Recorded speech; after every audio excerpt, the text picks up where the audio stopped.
జగత్ప్రాణసౌండం కనర్దంతకాండం నిబద్ధంగచండం శివప్రేమపిండం భజే వక్రతుండం భజే వక్రతుండం. శివదేహార్థ వినాశిని శివదేహార్థ వినాశిని శృతిశిరస్యంత సిజన్మణి శృతిశిరస్యమంత సిజన్మణి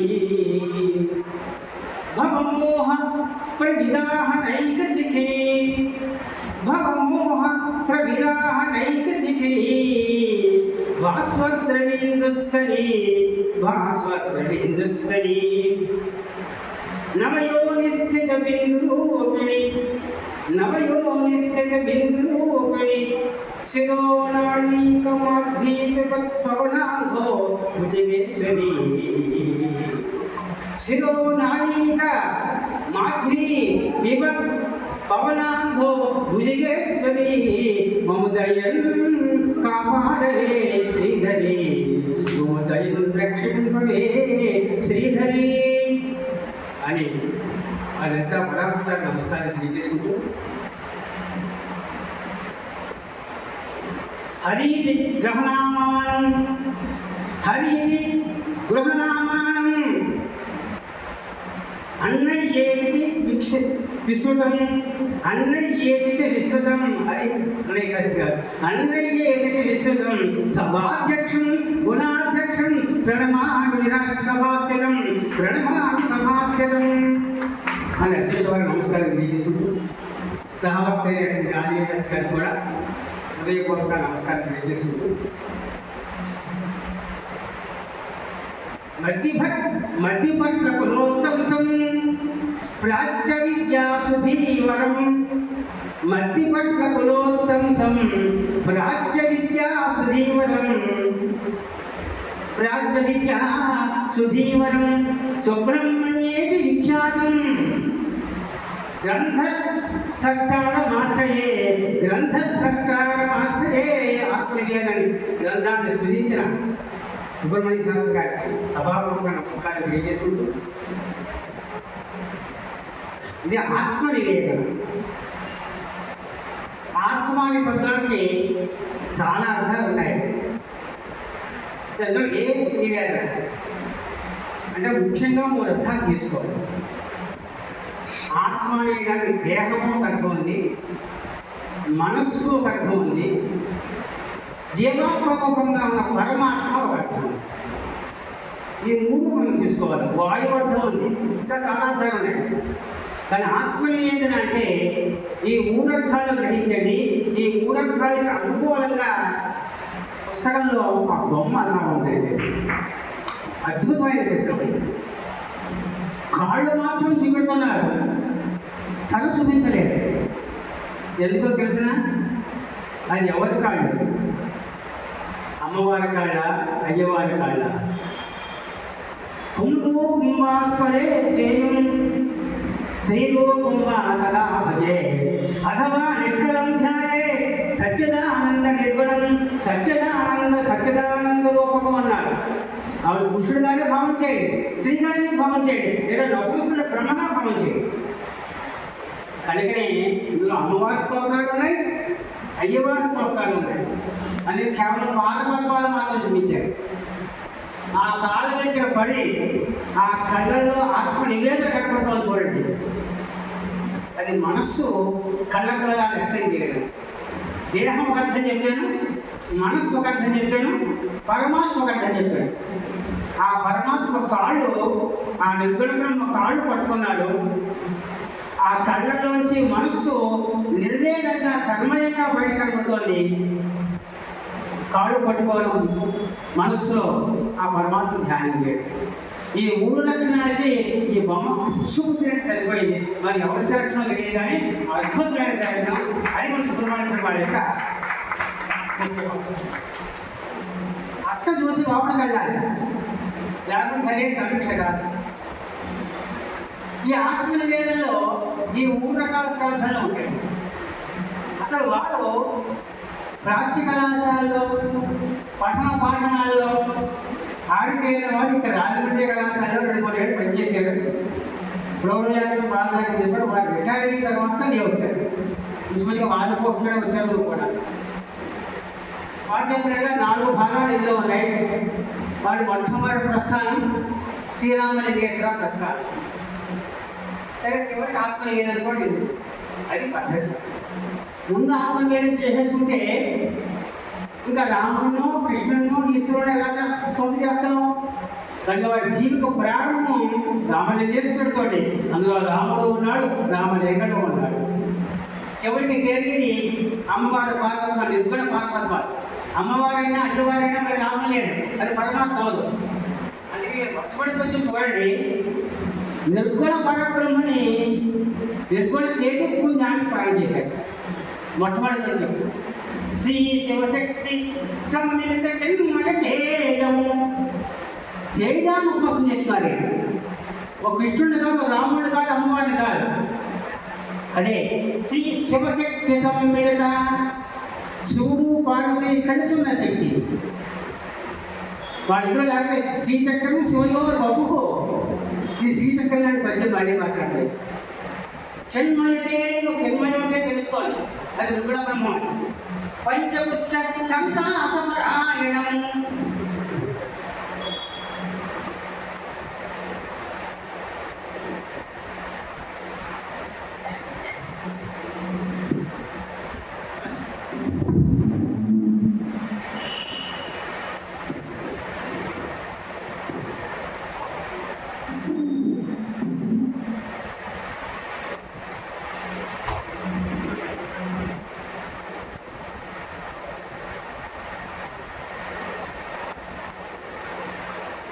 పంచగుచ్చ సంకాస పరాయణము.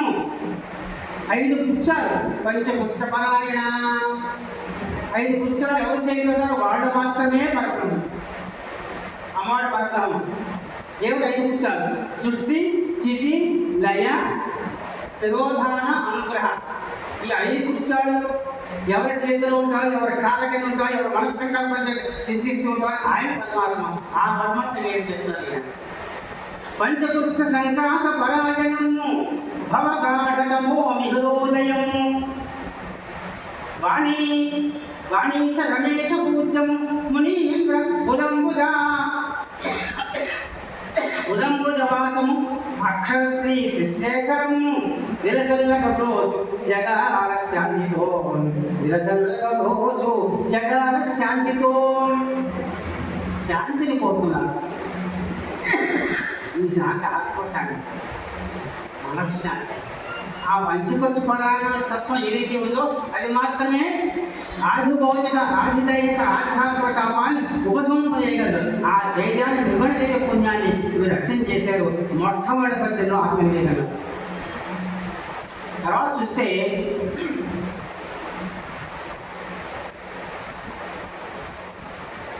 జగన్మిచ్చ. ఏది సత్తో ఏది అసత్తో తెలుసుకోలేకపోతే వారికి అక్కడితో మోక్షం లేదు. సత్యేతో అసత్యం తెలుసుకోవాలి, సత్యం అయితే ప్రయాణం చేయగలగాలి. ఈ కల్పించేది శాశ్వతం అనుకుంటాం మనందరం కూడా. ఈ దేహం, ఈ చెయ్య, ఈ కారు, ఈ పన్ను, ఈ కనిపించే మిత్రుడు, ఈ బంధువులు, వీళ్ళందరూ శాశ్వతం ఉంటాం. ఇదంతా క్రాష్. ఆ క్రాష్ అని చెప్పిన వాళ్ళు చంద్రభగవంతుడు మహానుభావం. అదిగో ఆయన భావన చూస్తారు. కనులకు కానదాలకు జగత్తు సమస్తం అసత్యమేయవం. ఎవరు చెప్తారండి మాట? సమస్త జగత్తు అసత్యం. దృశ్యం తన నశ్యం అన్నారు చంద్రభగవారు. నీకు కనిపించింది ఏదైనా ఉంటే అది నాశనం అయితే, నీకు కనిపించింది ఏదైతే ఉందో అది సత్యం. ఇదే మాట విశ్వందర్పణ విశ్వమానకరీయం నిజాంతర్గతం పశ్యం ఆత్మని మాయయా బహిర్గోద్భూతం యథా విద్యయా. ఎక్కడో కలగనుకున్నాం, పర్వతాలు ఎక్కడ కలుస్తోంది, సముద్రాలు దాటి కలుస్తోంది. నిజంగా దాటుకున్నానా? లేదు అంటే అబద్ధం తెలుస్తుంది. అలాగే మనం చనిపోయిన అబద్ధం తెలుస్తుంది. మనకు ఉన్నంతకాలం విద్యలో బతుకుతున్నాం, అసత్యంలో బతుకుతున్నాం. అందరూ కూడా అసత్యంలో సత్యాన్ని బతుకుతున్నాం. ఎంత భ్రమండి! మాయ మాయే బ్రహ్మ అనుకుంటున్నాం, కర్మధారి. ఈ ద్వైతం బ్రహ్మ అనుకుంటున్నాం, ఇది అసత్యం అని ఢంకాభయం చెప్పారు పెద్దలైన. కళలకు కళాదానాలు జగము సమస్తము అసత్యమే ఎవరు కణములు సర్వము కాలములో నశించుచుండు.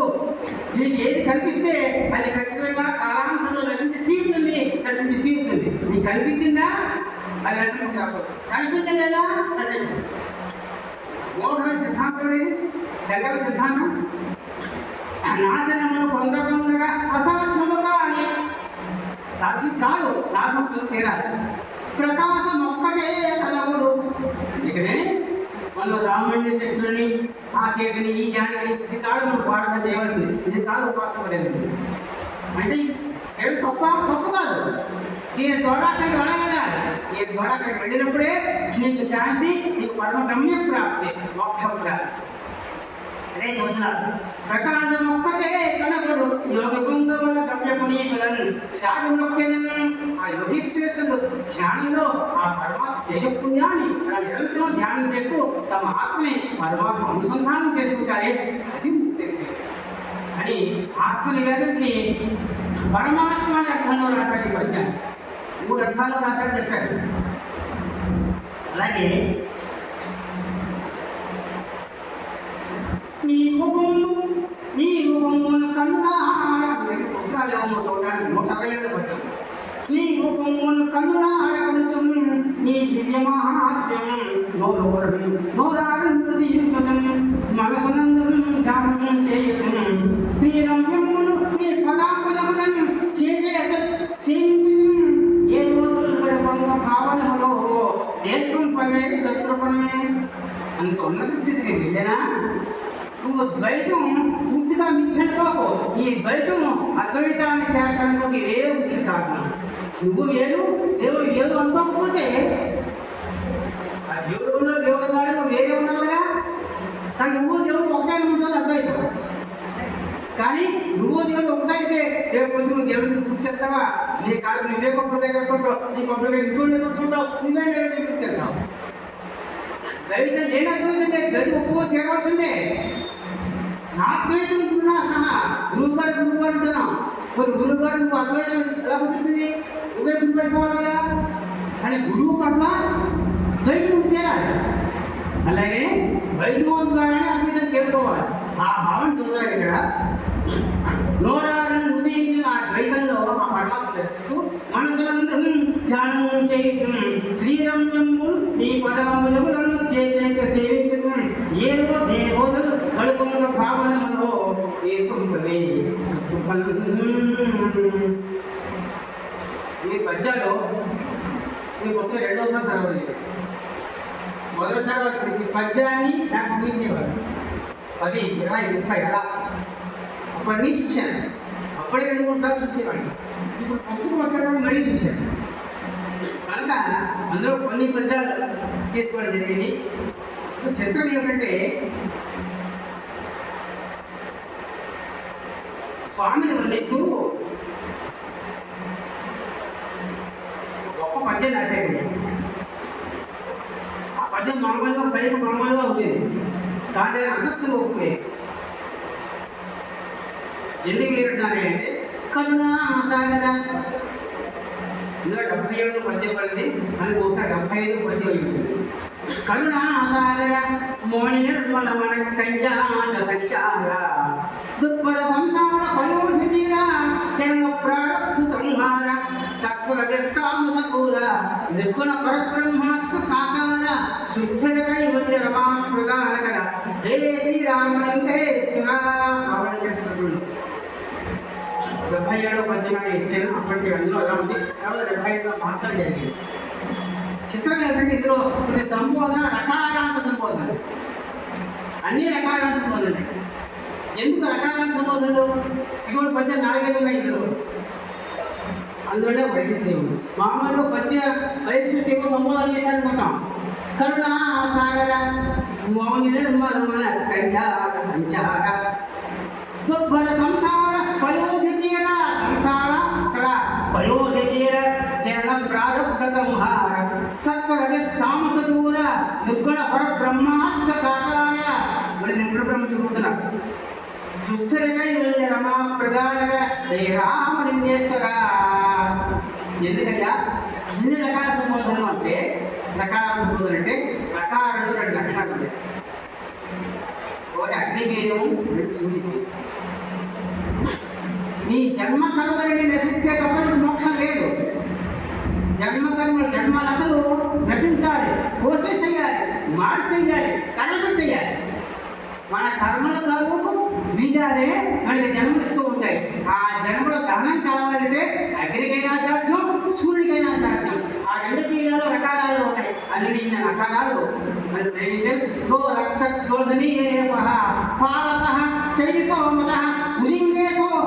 సూర్య. ప్రధానార్థాలు సూర్యుడు, అగ్ని.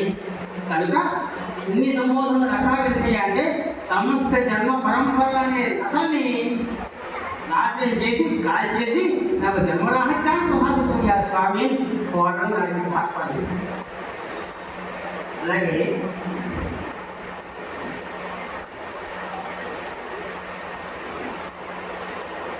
నీవు కుమ్మున కన్నులాడగలుగుతం 127వ పద్యం. నీవు కుమ్మున కన్నులాడగలుగుతం నీ దివ్య మహాత్మ్యం నోరవారన్ను దయించుతుంది. దీన్ని పోతన గారి పద్యం పరిగెట్టుకొస్తుంది. నోరు నవ్వుగా అది ఎత్తి గుడిపడేది. ఈ చెవి పరమాత్మ పూజనే చెవి, దానికి చెవి కాదు. ఈ చెయ్య పరమాత్మ పూజ చేస్తేనే పూజ చెయ్యి అవుతుంది, అది చెయ్య కానే కాదు. అంటే మన దేహంలో ప్రతి అవయవానికి సార్థక్యం కలగాలంటే పరమాత్మాంకితం కావాలి అని అర్థం వచ్చేదాకా గొప్పగా సందేశాన్ని ఇచ్చారు ఈ సుబ్రహ్మణ్య. అమ్మ నీ భూలైక సుందర పదార్థారాధన భక్తలాభం వేచిందులు కదా బ్రహ్మాచ్చు దేశాదులను. ఎడమలగా ఈ కవిత మహాపాఠాన్ని పడింది. మామూలు పాఠం కాదు, కవిత ప్రౌఢము సంతరించుకుంది. అమ్మవారి పట్ల ఆయన ఉత్తేజం ఒళ్ళు గబులు పొడిచినట్టు పద్యాలు రాశాడు. కనుక సౌందర్యహరిని లలిత శాస్త్రాన్ని బాగా రక్తస్థితం చేసుకున్నారు, అనుస్థితం చేసుకున్నారు, మానసికతం చేసుకున్నారు. డాక్టర్ పద్యాలు కిరీటం వైరించం పరిహార కైటవం మీద కఠోరే పోతీరే కలిసి జంపాని మొగడం. శంకర భగవద్గీత అంటారు అమ్మవారి వస్తుంటే గౌకుని బ్రహ్మ విష్ణు మహేష్ కోట్ల బ్రహ్మలు, కోట్ల విష్ణువులు, కోట్ల రుద్రుడు వాళ్ళ మీద అడ్డంగా పడుకుంటారు. బ్రహ్మాణి బ్రహ్మకోటయ, రుద్రాణి రుద్రకోటయ. ఇంతమంది కాళ్ళ మీద పడుతుంటే అప్పుడు శరీరం తగ్గుతూ ఉంటారు. కాబట్టి అమ్మా జాగ్రత్త, కిరీటం వైరించం పరిహర. ఇది ఇంద్రుడి తరకాయమ్మా, అమ్మో సార్ ప్రమాదం. బ్రహ్మణ తరకాయమ్మా, ప్రమాదం పక్క దుర్గమ్మా. వైరించం పరిహర పూర కైతవం మీద కఠోరే కోతీరే స్కలసి. అక్కడ ఇంద్రుడు పడుతున్నాడు, వాడు మహామాయావి బ్రహ్మాడు. వాడి వీటి మీద కాలు వేసావా జారి పడతావు, జాగ్రత్త అని శనిమిత్రట. ప్రణమ్రేషు ప్రథమోపయాదర్శభవనం భవస్యాప్నిధానే తవ పరిజనో తిరిగి చేయతే, తవ పరిజనో తిరిగి చేయతే. నమస్కారాలు చేస్తారట. ఆ నమస్కారం చేసేవాడు ఎలా ఉంటారంటే తలకాయలు పద్మాలాగా, వాళ్ళ దేహాలు పద్మ నాలుగులాగా నాళాలాగా ఉంటాయి. డాక్టర్ నమస్కారం చేస్తుంది. అదే మాట్లాడుతున్నట్టు అమ్మ నీ భూనైపు సుందర పదార్థ ఆరాధన భక్తలాభములు పొందగా వేసిందులు కదా బ్రహ్మ అత్యుత ఈశాదులను. అనేక బ్రహ్మాండాలు తిరుగుతూ మళ్ళీ పట్టు వస్తాడు. అలా లైన్గా ఉంటారు. కోట్ల బ్రహ్మ ఆడబ్రహ్మలు, అవి ఆడబ్రహ్మలు, మరబ్రహ్మలు కాదు. అలా కాలావేళ పడుతూ ఉంటారు. అక్షరాన్ని వాడుకుంటూ ఉంటారు. బ్రహ్మాచదేశాదులను గుమ్మం మందు కడప పుష్పములతో కోటి ఇరములు మంచి. ఆవిడ కదమ్మ పులి కదా, కదంబ వాసిని ముని కదంబ కాదంబలేం కదా. ఆ కదమ్మ పుష్పాలు పట్టుకొని ఆ తల్లికి సమర్పణ చేసుకోవడం కోసం ఆ కడప పుడుతూ ఉంటారు. వాళ్ళు కోటి ఇరములు మంచి తలకాయలు కిరీటాలు వచ్చి నిత్యము ఆ దృశ్యము భావని ఇది వెలుగుండను పోలో కుటుంబో అమ్మవారి పార్వత్వ ఆ విధంగా పడుతున్నారు. అదే దీని మీద ఆ పార్వత్వాన్ని పట్టుకోవడం. ఆయనే ఖచ్చితంగా ఆ విమూర్త స్వరూపంగా ధరించాడు. ఆవిడ కాళ్ళు పడుతున్నట్టుగా ఈ పద్యంలో సూచిస్తుంది. 216 పద్యం. అలాగే అమ్మ కుండలిని స్వరూపమున మూలాధార 245 పద్యం 22 తేదీ. అమ్మ కుండలిని స్వరూపమున మూలాధార సంసప్తమై క్రమై బ్రహ్మ మురారి రుద్ర గ్రంథి తడి భేద పూర్వమై చక్రములారుతాడుతూ సహస్రారమునందు ఈశ్వరైక్యము పొంది సుధా విలక్షణ యోగ్యానందము కోర్పవే యోగ్యానందము కోర్పవే.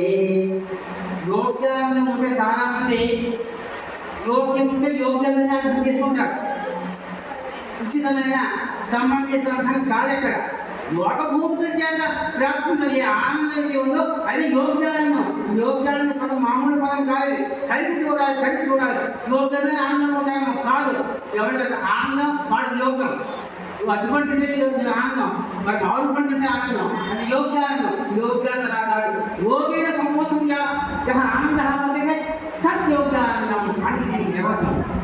తమ్మ కుండలిని స్వరూపమున 6 చక్రాల విజ్ఞానం లేకపోతే ఈ పద్యం రాయగలరు. పైగా 3 గ్రంథులు భేదించబడ్డారు. బ్రహ్మగ్రంథి, విష్ణు గ్రంథి, రుద్ర గ్రంథి. ఇవి 2 చక్రాలకి అనుకూలంగా ఉంటాయి. మూలాధార స్వాధిష్టానాల్లో బ్రహ్మగ్రంథి ఉంటుంది. ఆ బ్రహ్మగ్రంథి భేదించగలిగినప్పుడు మానవులు ఈ గోడలోకి నడుచుకుంటూ వెళ్ళిపోతారు. అంటే మూలాధార చక్రాలు వసించేసిన వాడు పోతారు. బ్రహ్మగ్రంథి భేదం చేస్తే దాన్ని నడుచుకుంటూ వెళ్ళిపోతే గోడ వ్యాపురాలు తోచేస్తుంది. అలాగే స్వాధిష్టానం, అందులో జలమయ తత్వం కమలమణిపోలే ఎంత వహంగా ఆయన పదంలో. రెండవది నీటి జలశక్తి. నీటి నుంచి నడుచుకుంటూ వెళ్ళిపోతాడు. స్వాధిష్టాన మూలాధార స్వాధిష్టాన చక్రాలు వసూలు చేసుకుని ఆ బ్రహ్మగ్రంథిని భేదించిన వాడు ఖచ్చితంగా ఈ 2 పనులు చేయగలుగుతారు. తర్వాత మణిపూరంలో అగ్ని, దాన్ని చేరించగలిగిన వాడు అగ్నిహోత్రం నడుచుకుంటున్న వాడు కాదు. 3 గంటలు అనాహతం దగ్గర ఉండేది, మణిపూరం దగ్గర అనాహతానికి మధ్యలో ఉండేది విష్ణు గ్రంథి. ఆజ్ఞా చక్రాంతరాళ రుద్ర గ్రంథి వేదిని మూలాధారే బ్రహ్మ గ్రంథి వేదిని. మూలాధారంలో కొండని 4 రేఖల పద్మంలో ఆ తమ్మిలో తనకై లోపల కూర్చిపడుతుంది. హిందువులో తనని లోపల కూర్చిపడుతుంది. దీని సాక్షుడు తదేక దీక్షతో యోగంతో దాన్ని మేలుకొల్పి దాన్ని ప్రయాణం చేస్తే దాని మూలంగా ఆ శక్తి మూలంగా మనం బ్రహ్మగ్రంథిని భేదించగలుగుతాం. అప్పుడు కొన్ని శక్తులు వస్తాయి. ఆ తర్వాత మణిపూరంలో విష్ణుగ్రంథిని భేదించగలుగుతాం. ఆ తర్వాత కొన్ని శక్తులు, ఆ ఆజ్ఞాచక్రంలో రుద్రగ్రంథిని భేదించగలుగుతాం. ఈ మూలాధారాన్ని అమ్మవారిని పైకి తీసుకెళ్ళి అలా 3 గంటల భేదం సామాన్య విషయం కాదు. మామూలు ఓసారి చదివితే వస్తుంది కాదు. పుస్తకం రాయడం కాదు. ఎంతో కొంత అనుభవం లేకపోతే మాత్రం అది కొంచెం ఖచ్చితంగా రాయలేదు. కుండలిని స్వరూపమున మూలాధార సంసుప్తమై అవునైతే కొట్ట గాఢంగా నిద్రపోతున్నారు జన్మ. మనాట్లో యావనే కాదు, చచ్చినా కాదు. చచ్చినంత కాలం ఎంతగా ధ్యానం చేసినంత ఉపాసన లేవనే కాదు, కొంతమందిగా చేస్తుంది. అది సంసుప్త గాఢంగా పోతూ ఉంటుంది. దాంట్లో పోటు కూడా నేర్చాక యోగారోహం చేత పోతున్నారు, యోగ సోలం చేత పోతున్నారు. అదే చెప్తారు బ్రహ్మ మురారి రుద్ర భేద పూర్ణమై చక్రము 4 దాటుతూ ఇక్కడ దాకా మహాయుధ యోగేశ్వర సుబ్రహ్మ చేయడం. ఇక్కడ పడిన సాధ్యం. ఇక్కడ మహాకామేశ్వర సహస్రాల చక్రం. ఇక్కడ సోపాడులు ఒకే ఆసనం మీద కూర్చుంటారు. ఇద్దరు అర్ధచంద్రులు పూర్ణచంద్రులుగా మారి ఆ ముసుని అమృతాన్ని చూపు చేస్తూ ఉంటారు. ఈ కొండని మూలాధారంలో ప్రయాణించిన కొండని అక్కడ వెళ్ళి ఒక్క అమృతిని దాడి మళ్ళీ మూలాధారం తీసుకుంటుంది. ఇది యోగభూమి. ఈ యోగభూమికి తెలిస్తే తప్ప యోగాభ్యాసం చేయలేరు. యోగాభ్యాసం ఇష్టాలైతే తప్ప ఈ పరిజ్ఞానం జరగదు. ఈ పరిజ్ఞానం కేవలం శృతజ్ఞానం కాదు, అంతే నాకు ఓటు తీరాలి, ఎన్నో ఉపన్యాసం చెప్తూ ఉండాలి, కనీసం లలితా శాస్త్ర భాష్యమైనా చదివి తీరాలి, అప్పుడు మాత్రమే పట్టుకోవాలి.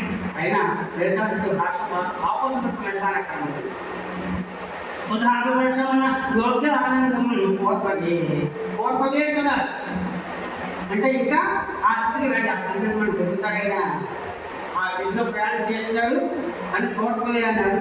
ప్రతి అక్షరం మీద ఉన్న స్ట్రెస్లెస్ ఆలోచించాలి. ఒక కవి మనసు కేవలం పద్యం చదివితే సరిపోదు, పద్యం వెనక భావాన్ని ఏ భావంతో రాశాడో అని కవి హృదయంలో పడి చదివితే తప్ప మనకు అర్థం కాదు. అటువంటి అమోఘమైన విశేషాలు మీరు ఇందులో అందించేయబడి గౌరీ మానస చోర రాక్షస మనోగర్వాపహార నిరాకార ఆశిత భక్త రక్షణకర గంగావర వాద్య గంభీర పాప విదూర ఈశ్వర మహావీర సన్నిధిం చరణం చరణ్ మార్గము చూపవే శశిధర శ్రీ రామలింగేశ్వర అని మళ్ళీ రకాల అంతమైనటువంటి సంబోధనలు అద్భుతంగా మనకి పద్యం రాశారు.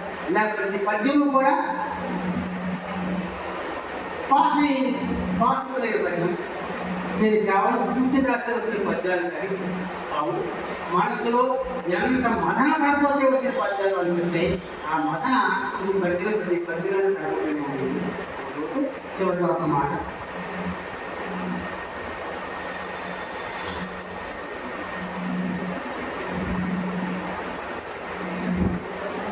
కరుణాసాగర కొన్ని అక్షకోశాలు ఇది శ్రమించుకోవాలి. అరిషడ్వర్గములందు చిక్కి మదిలో ఆవిష్కరార్థములను లేక ఇది మాటల కోసం చెప్పిన బతికి ఏ బతుకులో ఉన్నాం, ఏ బ్రతుకులో ఉన్నాం. బ్రతికే భారము చీకటి జగతి మార్గం ముందు అడ్డంకులే సతం దుఃఖ సముద్రముందు ఉన్నతలు సంప్రాప్తము చూడరా ఎతలే జీవితమంత నిండే కృపతో వెలుగు ప్రసాదింపుమా శితలోకాప్తి విదూర పాలమైన శ్రీ రామలింగేశ్వర. అరిషడ్వర్గములందు చిక్కి వాడిని చేస్తున్నారు, అవడం చేస్తున్నారు. ప్రశాంతంగా ఉన్నాం, ఇంటికంటే వాడి జరుగుతాం. ఎవరైనా కొంచెం కోపంగా ఎవరైనా వెంటనే నాకు 6 పట్టాలు వాటిని తొమ్మాలు మనుషులు పట్టి లాగేస్తూ ఉంటాయి.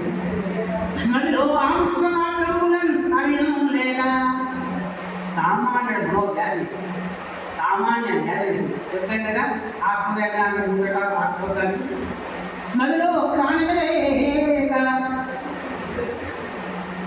శాశ్వతంగా ఆశించి ఇహం శాశ్వతంగా ఆశించి ఎంత పారమార్థం తీసుకో ఆలోచించండి. అంత గాఢ సందేశం చూడండి. నువ్వు ఒక ఇది సాగు రెండింట మళ్ళీ మా అమ్మాయికో మళ్ళీ మా అమ్మాయికో దాన్ని కూడా అక్కడ చూడాలి. అబ్బాయి ఇంటికి డబ్బుని ఏం చేసుకోవాలి, ఇల్లు అద్దె అద్దె మళ్ళీ శాశ్వతమా ఎలాగో కాకుండా 3 తరాలు సరిపోతుందా, 4 తరాల 50 తరాల ఇదా నువ్వు కోరుకోవాల్సింది. ఎవరికైనా కోరుకోవాల్సింది ఇదా, ఇంకా జన్మ లేకుండా కదా కోరుకోవాల్సింది. అది ఎవరైనా చేస్తున్నావా? ఎందుకని అరిషడ్వర్గములందు చిక్కి చిక్కుపోయాం. అది జంబాలం అది ఇంత గాఢ బురద.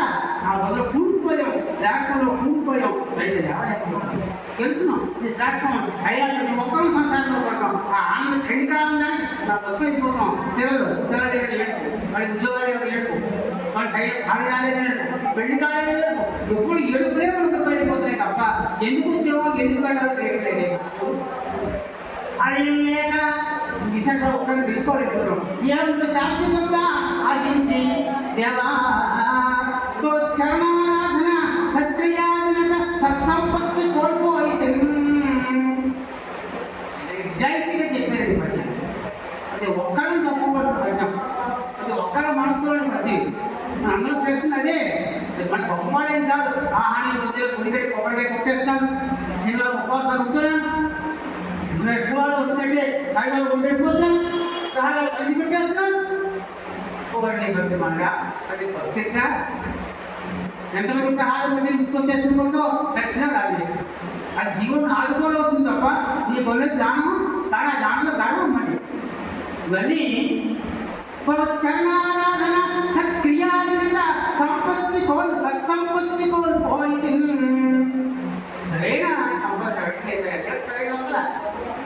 ఉపదేశం తన మార్గంలో చూపి ఎవరైనా కోరుకోవటం ఇది నాకు మంచి మార్గం ఈ స్వామి, మంచి మార్గం ఈ స్వామి, స్థిర మార్గం ఏదో స్థిర మార్గం, అమృత మార్గం, అదే మోక్ష మార్గం.